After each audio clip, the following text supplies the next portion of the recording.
So guys इस week market में दो पॉजिटिव न्यूज, पहला क्रूड ऑयल और दूसरा आता है आरबीआई का रेपो रेट अनचेंज्ड। ऑल्दो अभी भी बीएसई की अगर हम स्पेसिफिकली बात करें कॉशियसनेस बनी हुई है और वो कॉशियसनेस चार्ट पैटर्न पर नजर भी आ रही है दो लेवल्स के अंदर। क्या है वो दो लेवल्स? अगर आप रेगुलर हो तो आपको मालूम होगा, लेकिन अगर आप पहली बार विजिट कर रहे हो तो आपको समझने की बहुत ज्यादा जरूरत है। ध्यान से सुनना, वीडियो को एंड तक देखना। We are an SM7 certified which is a SEBI registered exam, तो सब्सक्राइब जरूर करना चाहिए आपको। बिल्कुल सर्टिफाइड जगह पर इस समय आप बैठे हुए हो। गिफ्ट निफ्टी 10 पॉइंट्स नीचे है। क्या रीजन यहां पर है? आपको पता है कि इस वीक आपके पास बहुत सारे चेंजेस आए हैं। अगर स्पेशली हम बात करें तो सितंबर के आखिर के अंदर पहला चेंज आता है आपका इंट्राडे और फ्यूचर एंड ऑप्शंस के अंदर पोजीशंस में एक नया रूल। ये नया रूल्स एंड रेगुलेशंस हमने पिछले वीडियो में अच्छी तरह से डिस्कस कर लिए थे कि किस तरह से आपके IFSCI के अंदर चेंजेस आएंगे और किस तरह से आपके इंस्टीट्यूशन और फॉरेन इन्वेस्टर चेंज यहां पर हो सकते हैं। ये सभी चीज हमने पिछले वीडियो के अंदर क्लियर कर ली थी, तो देख लेना जरूर। चिंता मत करो, मैं कोशिश करूंगा कि लिंक इसका आपको ऊपर आई बटन या नीचे डिस्क्रिप्शन बॉक्स में प्रोवाइड कर दूं। अभी भी जो टेंशन है बीएसई के अंदर, जो आपको चार्ट पैटर्न पे दो लेवल्स पर नजर आ रही है, अभी समझेंगे यहां पर, वो वही है वीकली एक्सपायरी को लेकर के। जीरोधा के नितिन कामत ने यहां पर अभी भी टेंशंस क्रिएट कर रखी, मतलब कि बताई है, जताई है टेंशंस कि क्या क्या टेंशंस आपके पास देखने को मिल सकते हैं वीकली एक्सपायरी के, अगर यहां पर खत्म कर दिया जाता है सेबी की तरफ से, रेगुलेटरी की तरफ से। India's leading brokerage said it may be forced to charge brokerage fees. Brokerage fees अलग से और चार्ज करनी पड़ सकती है on equity delivery trades in such an eventuality. यानी कि अगर आपका कर्व कर दिया जाता है ऑप्शंस वीकली, तो यस आपके ब्रोकरेजेस की तरफ से फीस भी और बढ़ाई जा सकती है इक्विटी डिलीवरी के ऊपर भी। तो ये बड़ी स्टेटमेंट्स यहां पर, बहुत सारे मार्केट एक्सपर्ट्स के स्टेटमेंट हमने पिछले एक महीने में डिस्कस किए हैं, लेकिन ध्यान से सुनना। अभी चार्टमेंट पे आते हैं। एक और अपडेट आपके पास में, इन्वेस्टर्स मीटिंग कंपनी की 6 अक्टूबर की है। इस डेट को भी नोट जरूर कर लेना। जो भी चीजें होंगी वो हमको 6 अक्टूबर में चार्ट पर नजर आ जाएंगी। सेल क्वांटिटी 3,26,000 की है। बायर अच्छे हैं आपके पास में, 3,98,000 बायर है। सेलर काफी कम है इन कंपेरिजन विद बायर।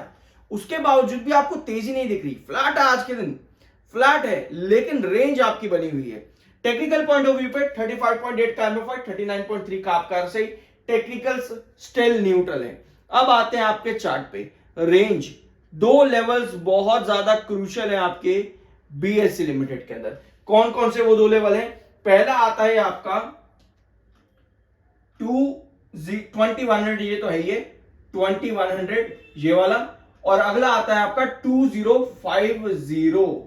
ये दो लेवल्स बहुत ज्यादा जरूरी है। आपको नजर आ रहा है कि पिछले 6-5 सेशन से आप लगातार इसी रेंज पर बेस बना रहे हो 2050 पे, और 2100 आपका बना हुआ है रिस्ट्रिक्शन जोन।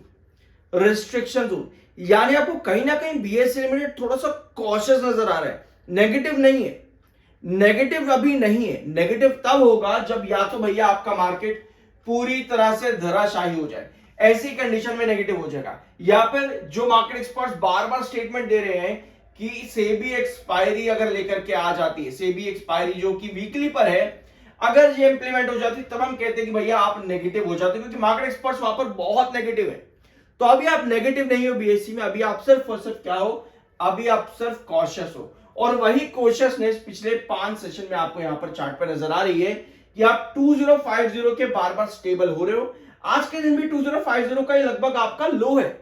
आज के दिन भी 2050 का आपका लो है, यानी कि बेस जो हम पिछले 5-6 वीडियो से डिस्कस कर रहे हैं, तो हम कहीं गलत नहीं गए अभी तक। अभी तक ये डायगोनल हमारी अच्छा काम करके गई है, जो कि हम 2800 से डिस्कस कर रहे हैं कि गिरावट की पोजीशन है। अगर आपकी इस तरह की डायगोनल आ रही हो चार्ट पैटर्न पे, मतलब कि आपके गिरते रिस्ट्रिक्शन और गिरते बेसिस आपके होते हैं वहां पे, ठीक है, गिरते रिस्ट्रिक्शन और गिरते बेसिस, ठीक है। जब भी आपको इस तरह की पोजीशन होती है, इसका मतलब कि आप कहां पर हो, इसका मतलब कि आप एक डाउनवर्ड वेजेस पैटर्न पर हो, और डाउनवर्ड वेजेस पैटर्न पे आपकी ये कंडीशन क्रिएट होती है। अब डाउनवर्ड वेजेस पैटर्न को अगर आपको एलिमिनेट करना है तो आपको क्या करना पड़ेगा? अगर आपको किसी भी स्टॉक में इस तरह का पैटर्न क्रिएट होता दिखे, तो आपको जरूरत है इस डायगोनल को ब्रेकआउट करने की। और कभी भी डाउनवर्ड वेजेस पैटर्न आपका तभी एलिमिनेट होता है जब आपके पास कॉशियसनेस खत्म हो जाती है, मार्केट का नेगेटिविटी खत्म हो जाती है। अगर आपके पास कुछ नेगेटिव न्यूज आने वाली है, वो नेगेटिव न्यूज मार्केट से एलिमिनेट हो जाती है, तब आपका इस तरह की पोजीशन बनती है, तब जाकर के आप एक डाउनवर्ड वेजेस पैटर्न को एलिमिनेट कर पाते हो। तो अगर आपको डाउनवर्ड वेजेस पैटर्न एलिमिनेट करना है तो ऐसे में कॉशियसनेस जो अभी आपकी नजर आ रही है आप लोगों को, वहां पे 2100 तो ब्रेक करना पड़ेगा ही, उसके साथ में इस डायगोनल को भी ब्रेक करना पड़ेगा, तब जाकर के आप यहां पर डाउनवर्ड वेजेस पैटर्न को एलिमिनेट कर देते हो और तब आपके ब्रेकआउट क्रिएट होते हैं। लास्ट चीज यहां पर देख लेते हैं चार्ट। लास्ट चीज आपकी क्या है कि जो बॉलिंजर बैंड आपको यहां पर नजर आ रहे हैं ना, जो बॉलिंजर बैंड आपको दिख रहे हैं अभी, इसमें डिफरेंस बहुत बड़ा है। ये डिफरेंस जितना ज्यादा रहेगा ना, ये डिस्टेंस जितना रहेगा, बॉलिंजर बैंड जितना गैप होते चले जाएंगे एक दूसरे से, जितना एक्सट्रैक्ट होते चले जाएंगे, उतनी आपकी वॉलेटिलिटी भी इंक्रीज होती है, उतनी आपकी वॉलेटिलिटी भी इंक्रीज होती है। तो हमें चाहिए ये कॉन्ट्रैक्ट करें, जितना कॉन्ट्रैक्ट होगा आपका बॉलिंजर बैंड, उतनी ही आपकी बुलिशनेस क्रिएट होती है, उतनी ही ब्रेकआउट की कंडीशन आपकी क्रिएट होती है। सो जब तक कॉशियस है, पॉसिबल यही है कि आपका जो इंपॉर्टेंट बेस है वो रहेगा 1990 पे, इंपॉर्टेंट बेस 1990 पे रहेगा जब तक आप यहां पर कॉशियस हो, और 2050 पर बेस बनाएगा और 2100 पे आपका रेस्ट्रिक्शन है। तो ये है चीजें अभी आपकी बीएससी लिमिटेड में।